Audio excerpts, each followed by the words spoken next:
Well, here I am.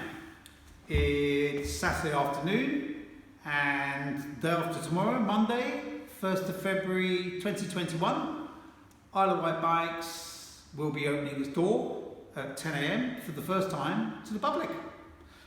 Very exciting times, very exciting. Also very exciting are some of the brands I've decided to stock. Here's one of them. Cipollini. So why have I decided to stock Cipollini, and who are Cipollini? It's owned by Mario Cipollini, and if you don't know who he is, then just to give you an overview, in the early 1980s, mid-1980s, he used to win all of the sprint races in the big tours. No one could get near him. He was nicknamed Super Mario, a real powerhouse, and not only did he wind up all the other riders because they couldn't beat him in the sprints, he used to also aggravate them by doing things like turning up in a one-piece yellow catsuit, which of course got him fined, but it didn't bother him because he sold the catsuit for more than 10 times the value of the fine and gave the money to charity. He used to disappear down to the beach while the races were still going on because he had won all the sprint categories. Anyway, moving on from that, 20 years ago he started building his own brand of bike. And in 1985 I got my first carbon bike. I loved it, why wouldn't I? Unfortunately, it didn't last very long. Very, very disappointing because obviously I love the bike, but it just fell apart because all the pieces of carbon that made up the frame came unglued. I sent it back, they sent me another one. Same happened. It was just a problem. But to be honest, since then I have been nothing other than disappointed by carbon frame bikes because of the same reason. Many of them, most of them, are still made via pieces of carbon moulded and then glued together, and the adhesive is never going to be as good as the one piece of carbon. And this is where Cipollini is different. Why? Not because it's made of Torre 800 carbon and finished in Torre 1000 carbon, or because it's handmade at the Cipollini factory in Bosnia and then finished off in Italy. No, it's different because this is a one-piece monocoque. So other than the forks and the seat tube, this whole thing is a one-piece monocoque.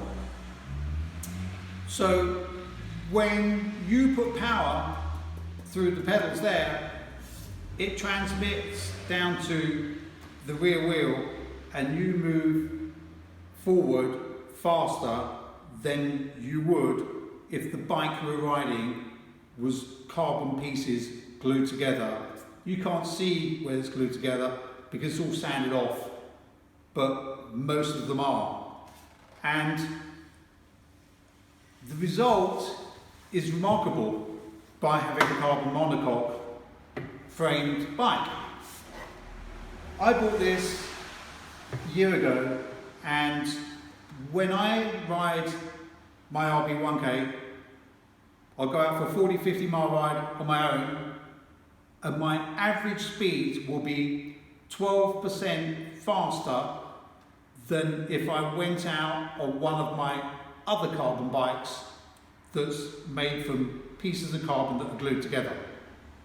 In fact, one of my other carbon bikes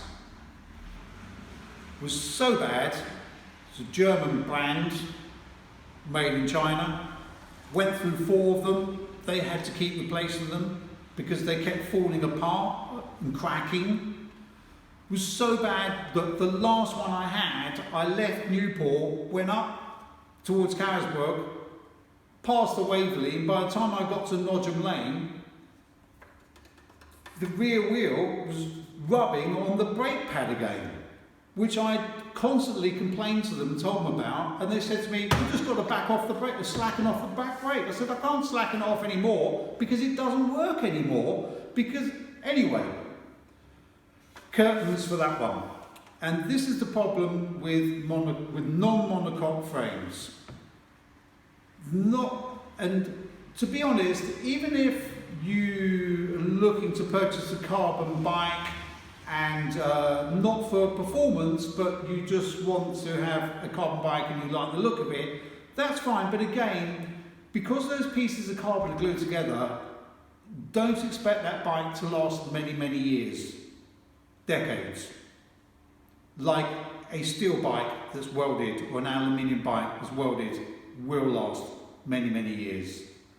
Because again, as I said, the adhesives really are just going to weaken over time. So if you're going to get a carbon bike, get a monocoque bike. Moving on from that, so let's say you've decided that you want to have a Cipollini bike. You're going to come to me to talk about it. That's great, and in fact, there's I think 6 or 7 retailers in the UK for Cipollini, and the closest one to me here in Newport and the Isle of Wight is London or Cornwall. So what's going to happen? You're going to say, "Justin, I want to talk to you about having a bike." I'm going to say to you, "Okay, bring in your existing bike, let's measure you up, and let's put you on the rolling road." Or if you don't have an existing bike, we'll put you on this here, or one of the other bikes in the shop, and put you on there, on the rolling road.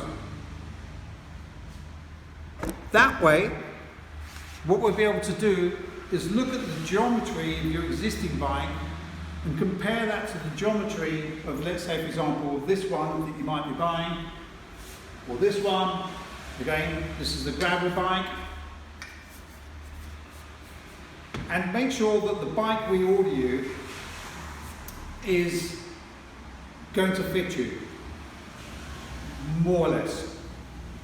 And then once you're on the rolling road, we adjust it. So we will put risers in here, change the length of the, decide what length stem, maybe put a layback on the seat post, look at the crank length, and make sure that whatever you're going to end up buying from Isle of Wight bikes fits you perfectly.